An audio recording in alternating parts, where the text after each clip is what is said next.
یقیناً یہاں Nelson Mandela کی زندگی اور تاریخ کا ایک مختصر جائزہ ہے۔ نیلسن منڈیلا، پورا نام نیلسن رلیلالہ مینڈیلا، 18 جولائی 1918 کو موویزو، ٹرانسکی کے گاؤں میں پیدا ہوا جو اب جنوبی افریقہ۔ وہ ایک دیہی علاقے میں پلا بڑھا اور بعد میں اپنی تعلیم کے حصول کے لیے جوہانسبرگ چلا گیا۔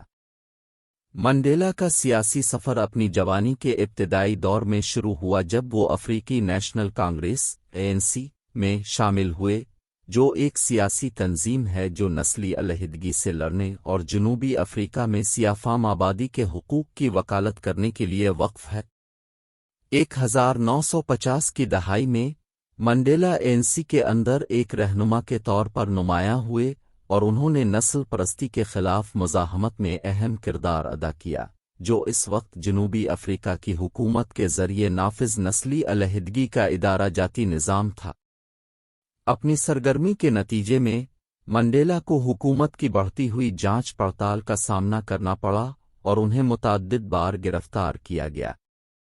1966 میں انہیں تخریب کاری اور ریاست کا تختہ الٹنے کی سازش کے جرم میں عمر قید کی سزا سنائی گئی۔ منڈیلا نے کل 27 سال جیل میں گزارے، ابتدائی طور پر رابن جزیرے پر اور بعد میں پولسمور جیل اور وکٹر ورسٹر جیل میں۔ اپنی قید کے باوجود منڈیلا نسل پرستی کے خلاف تحریک میں ایک بااثر شخصیت رہے۔ اس کی قید نے صرف ناانصافی کے خلاف جدوجہد کی علامت کے طور پر اس کی حیثیت کو بلند کرنے کا کام کیا۔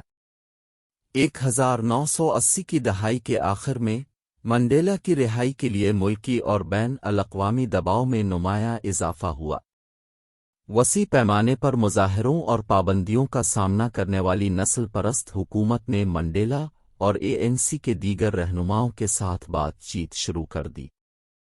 1990 میں اس وقت کے صدر FW ڈی کلرک نے آخرکار منڈیلا کی رہائی کا حکم دیا، جس سے نسل پرستی کے خاتمے کا اشارہ دیا گیا۔ 11 فروری 1990 کو اپنی رہائی کے بعد منڈیلا نے ANC کی قیادت جاری رکھی اور ایک جمہوری جنوبی افریقہ کے لیے مذاکرات میں گہرا حصہ لیا۔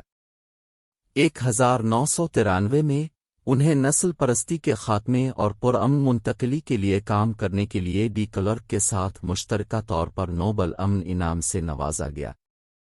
1994 میں جنوبی افریقہ میں اپنے پہلے کثیر النسلی عام انتخابات ہوئے اور منڈیلا ملک کے پہلے سیاہ فام صدر بنے۔ انہوں نے 1994 سے 1999 تک جنوبی افریقہ کے صدر کی حیثیت سے خدمات انجام دیں، مفاہمت، سماجی انصاف اور قوم کی تعمیر پر توجہ دی۔ منڈیلا کی صدارت میں نسل پرستی کے زخموں پر مرہم رکھنے اور ایک زیادہ مساوی معاشرے کی تشکیل کی کوششوں کا نشان تھا۔ عہدہ چھوڑنے کے بعد منڈیلا مختلف انسانی اور وکالت کے کاموں میں سرگرم رہے۔ انہوں نے نیلسن منڈیلا فاؤنڈیشن قائم کی اور خود کو غربت، HIV/AIDS اور تعلیم اور انسانی حقوق کے فروغ کے لیے وقف کیا۔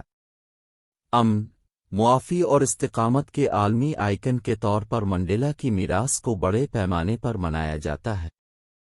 نیلسن منڈیلا 5 دسمبر 2013 کو 95 سال کی عمر میں انتقال کر گئے۔ ان کی زندگی کی کہانی دنیا بھر کے لاکھوں لوگوں کو متاثر کرتی رہتی ہے اور انہیں نسل پرستی کے خلاف جنگ اور مساوات کے حصول میں تاریخ کی سب سے بااثر شخصیات میں سے ایک کے طور پر یاد کیا جاتا ہے۔